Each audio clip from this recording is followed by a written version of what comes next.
you have to understand that throughout your relationship, but especially in the beginning, that's where the greatest opportunity to build trust really is. So every single time you're dishonest or not vulnerable or not intentional in your communication, you're essentially taking a block out, and eventually the whole tower will fall. That's the analogy I use. Next Level Nation, welcome back to another very special, as always, episode of Next Level University, where we teach you how to level up your life, your love, your health, and your wealth. We hope you enjoyed our latest episode number 1242, a simple reframe to help with judgment. Today, for episode number 1243, how to build more trust in your relationships. You could say how to build more trust in your relationship, but I do think this can be used in all of your relationships, not just your intimate ones. So we did a meetup on this last week, and we got some really good feedback from the attendees as well as the team in terms of the value and the stories and the connection. So I thought it might be valuable for us to do it on the podcast where more people are going to hear it, especially since I think this is one of the hardest parts of relationships, especially if you have some sort of trust issues that you dealt with in the past. So I have a couple different points. The number one thing I think that it's probably going to be the through line for this, but I think it's an intentional level of communication. And all I mean by that is this. Number one, you have to understand that throughout your relationship, but especially in the beginning, that's where the greatest opportunity to build trust really is, because you want to show up consistently in terms of, we'll just say in this instance, I want my partner to understand what they're going to get from me. So even if I was to use like Alan and I as an example, again, we're not intimate partners, but we're business partners and we work together very, very, very closely. At this point, I understand what I'm going to get when I give Alan feedback, and I think Alan understands what he's going to get from me when he gives me feedback, because we've been consistent with our responses over the last 6 years. That builds a level of trust, because I think one of the things that we're afraid of is we're missing something. There's something we're missing that's going to happen that's going to surprise us. So I think even at the very beginning of your relationship, that's when you have to start building that level of consistency. So this is how I'm going to show up. This is how I'm going to react. This is how I'm going to communicate. These are my expectations. This is what my partner can expect of me. I think the other thing, and this is an important thing that we talked about during the meetup, the level of vulnerability you have in your relationship is going to be a very big indicator of the quality of that relationship. So in the very beginning, again, I say start there because I think if you've been in a relationship for 5 years, it's kind of hard to just start being vulnerable one day. It's harder, probably, if you don't have the practice. But when you're starting a relationship or you're new to a relationship, how can you start sharing mindfully, like pieces from your past? So different experiences, maybe different traumas, different triggers. I think that level of vulnerability helps your partner to understand you at a deeper level.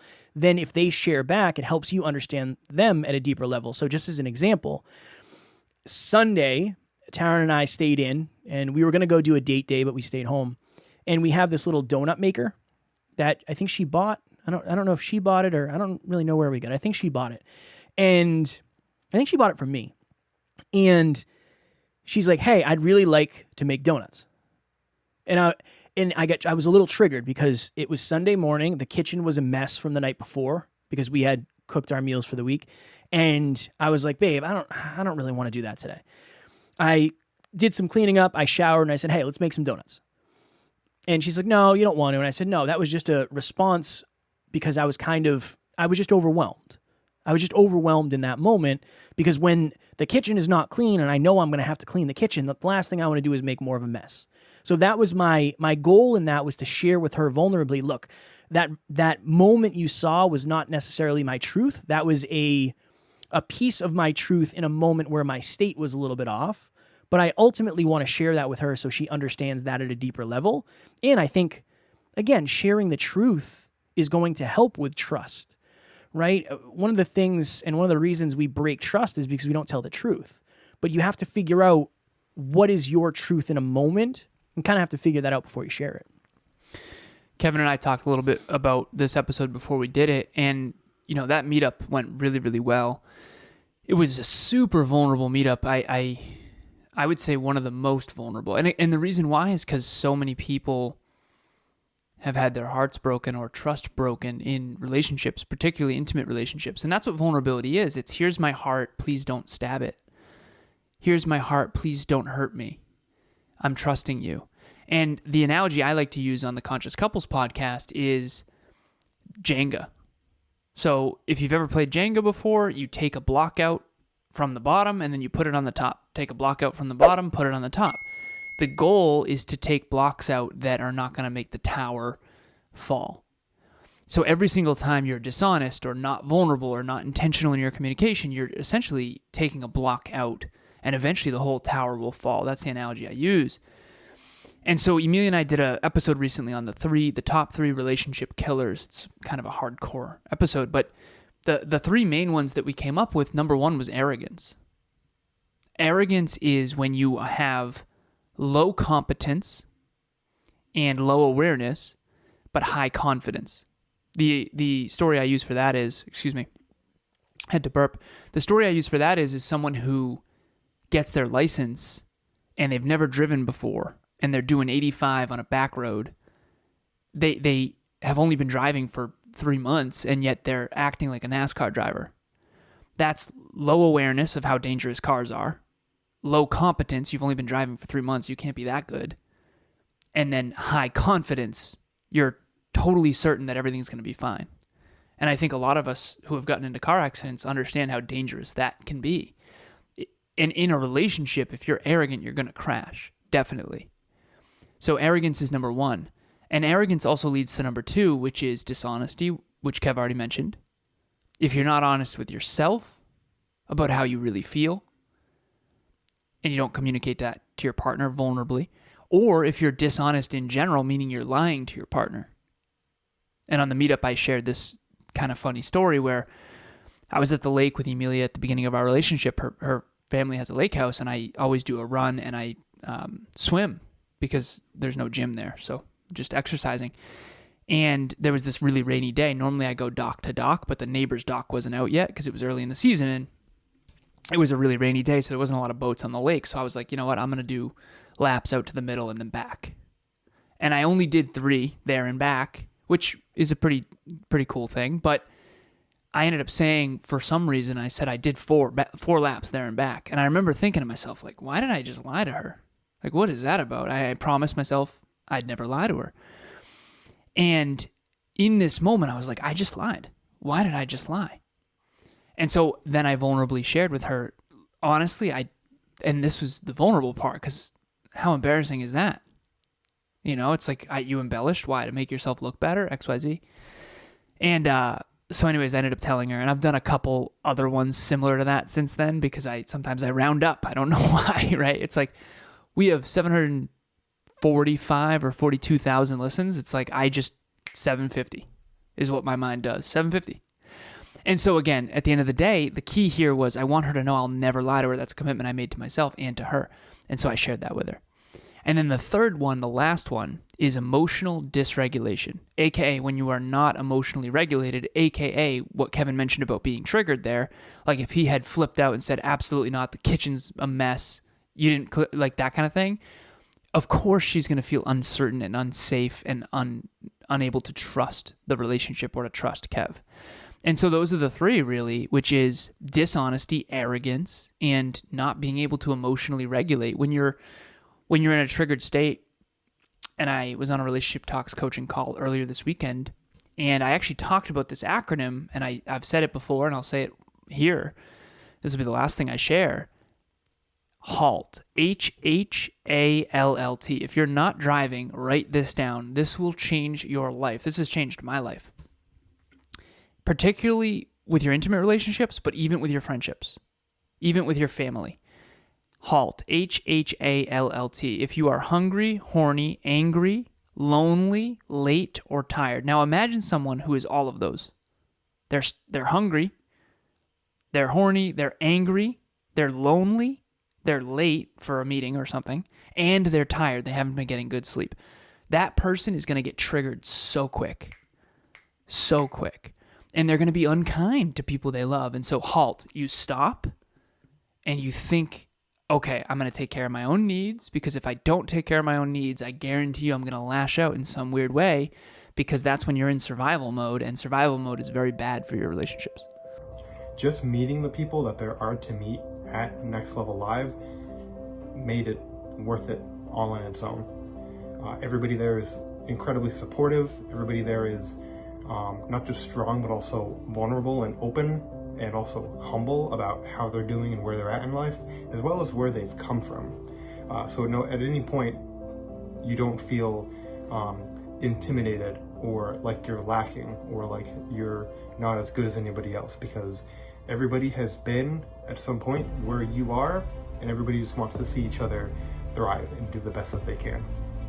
One of the things that, and this kind of goes to your second point,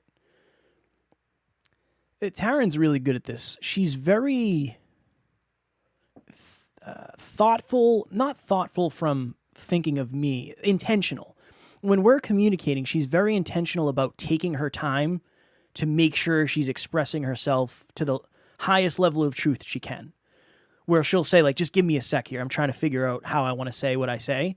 And then she's very good at prefacing, I know this, she'll say, I know this might sound blank, but this is currently my understanding of how I feel. That's another interesting thing, is I think that creates safety in those vulnerable times where I don't feel judged. It's just like the patience aspect of like, all right, we're going to have a communication here. And my ultimate goal when you talk is not to have a rebuttal against what you say. It's to allow you to understand what you're saying at a deeper level, and then for me to understand what you're saying, and then kind of figure out how do we understand more together. That's a very, very interesting thing, because I think one of our fears is if I'm vulnerable, I'm going to get hurt. Or if I share my truth, my partner might not recognize and, I don't want to say approve, but my truth might get knocked down, and that's scary. That's a super scary thing to experience. So I think when you're having a level of intentional communication where it's like, all right, what is your truth? And this is my truth. I understand that my truth might not be the truth, but this is how I'm feeling currently. Okay, cool. Based on what you said, I'm feeling X way. How does that connect to our situation? How does that connect to our relationship? That really is, I still think communication is the most important thing. I do. Alan and I did an episode way back. I don't know when this was. This was when I was very much in my Joe Rogan phase, so I got a little high before this episode. We were going to talk about relationships. And this was in like maybe probably the double digits. Like we're talking 20, 30, maybe 20 episodes in. And we started with, what do you think the most important aspect of a relationship is? And I said communication. And Alan said trust. And it's interesting because I still to this day, here we are 6 years later, and I think everything's how they're both critical. Everything's super important. But I do believe that, I mean, you can only trust somebody to the level you can communicate with them, and you can only communicate with them to the level of trust right. you've built. Damn it! Yep. I thought I was going to win that one finally. No, it's a good one. It's a good, and I've been doing relationship talks coaching for a while, and it's interesting because those two are always what come up. Always. How well do you communicate? How much trust have you built? And if you've built a lot of trust, you can have some communication jeffings, and it's okay. If you haven't, you need to communicate perfectly. And I think effective communication will go quick with this. It's, let's say Kevin and I are having an argument. Let's say he's triggered and he's being a dick. I'm joking. You know, I'm kidding. Let's say we're having an argument or a passionate discussion, or even better, a passionate debate about whether or not it's trust or communication. The goal with communication is not to be right. There's no such thing, really. There's accurate and inaccurate, but there's no, like, right. And by the way, accurate is how close can you get knowing you'll never fully get there. And a good example of that is Kevin and I go to the same party. He ends up getting in a fight, and I end up having the best time ever. He thinks the party sucks. I think the party was great. That's perspectives. it's the same party, but his truth is different than mine in that circumstance. So the goal isn't to be right. So let's say him and I are having a debate. My goal, I guess, what dictates whether or not I have effectively communicated?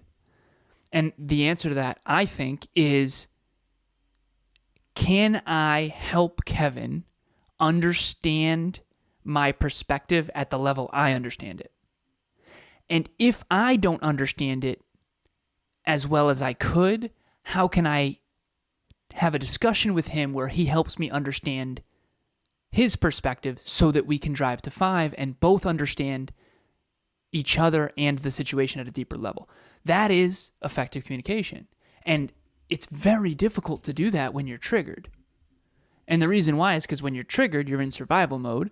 Your cortisol spikes. Your blood's in the extremities. You're in fight, flight, freeze, or fawn, which is a trauma response. You're not using your prefrontal cortex, which is, other than dolphins and primates, that's what makes us human.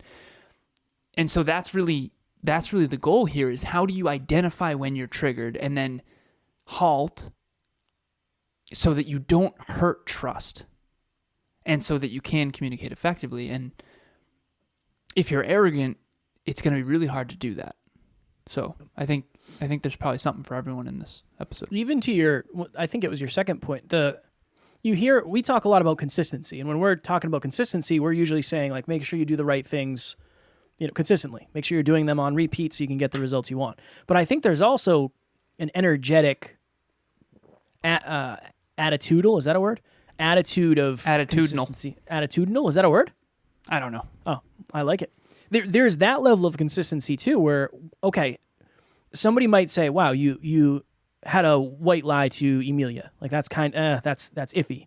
But Alan told the truth about that. So now Alan is the person who consistently tells the truth when he tells white lies, versus somebody who, would Emilia ever found out about that? No, probably not, unless she was watching you out the window, which I doubt she would have been doing, but say she did, hypothetically. And then you came in and were like, yeah, it's 26 laps. My goodness, my pecs are on fire. I can barely feel my arms. I did so many. And then she was like, I counted 3 laps. Yeah. That right there is a different conversation of, that's going to create an opportunity for mistrust. So, and I've told this story before where we were doing our first actual, it was our first event. I think. No. I think this was the one that we co-hosted. Yeah. We actually kind of hosted it. But Taryn said, how many tickets have you sold?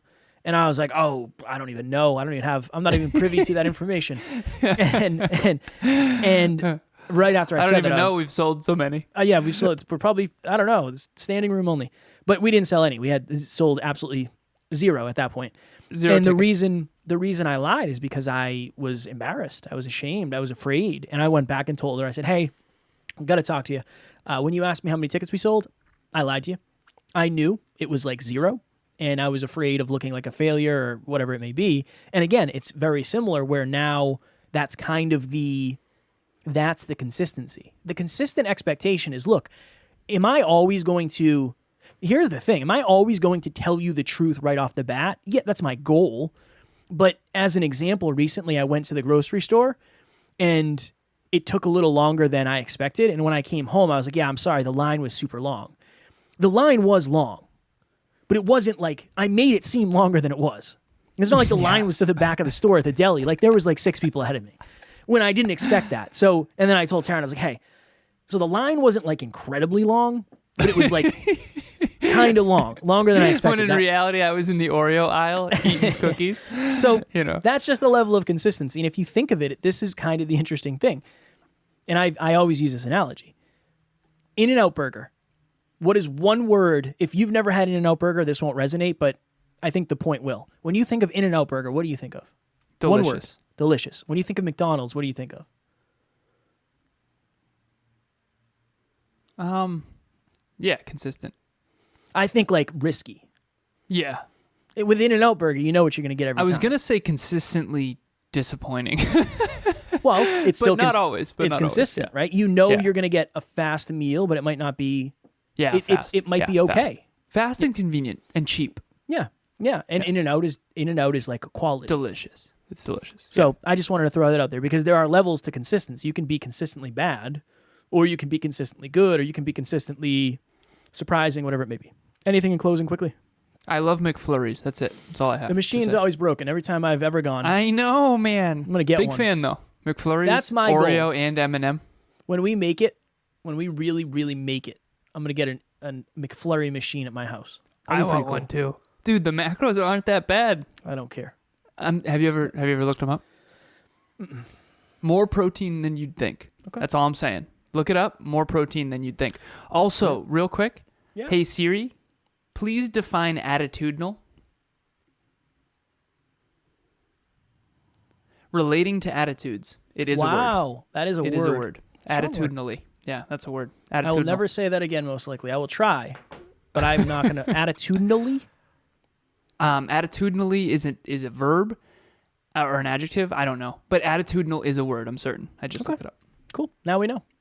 Now we know. For more information, useful and useless like that, please join us at our live event, Next Level Live 2023, April 1st, live in Worcester, Massachusetts. You're going to learn about attitudinals, and you're going to learn about longitudinals and latitudes, and you're going to learn about life, love, health, and wealth from Alan, myself, and the amazing team, and you're just going to meet other people, and it's going to be awesome. Tickets are in the show notes. Please join us. The link to the tickets are in the show notes. I don't know why I do that. I don't know why I do that. Okay. We have a book club, and we actually just decided, so we were going to do 2 chapters per week, and then we did it this past Saturday, and it was like, whoa, these chapters are way too deep for 2 a week. So we're actually doing 1 a week, but it's called Cleaning Up Your Mental Mess. It's by Dr. Caroline Leaf. It is how to get your mind right. It's all about mindset and mind management, and which is a pinnacle of this show and of getting a really healthy, positive, rich, dynamic life going. Please join us in book club. It's a really tight-knit community. We have a private WhatsApp group. We meet every single Saturday at 12:30 p.m. Eastern Standard Time. You can participate a ton and talk the whole time, not the whole time, or you can participate 0 and just listen in. You don't have to read the book. You can just listen in, or you can read the book and engage as much as you want. We have people on either side of that spectrum. We hope to see you there. The link to register will be in the show notes.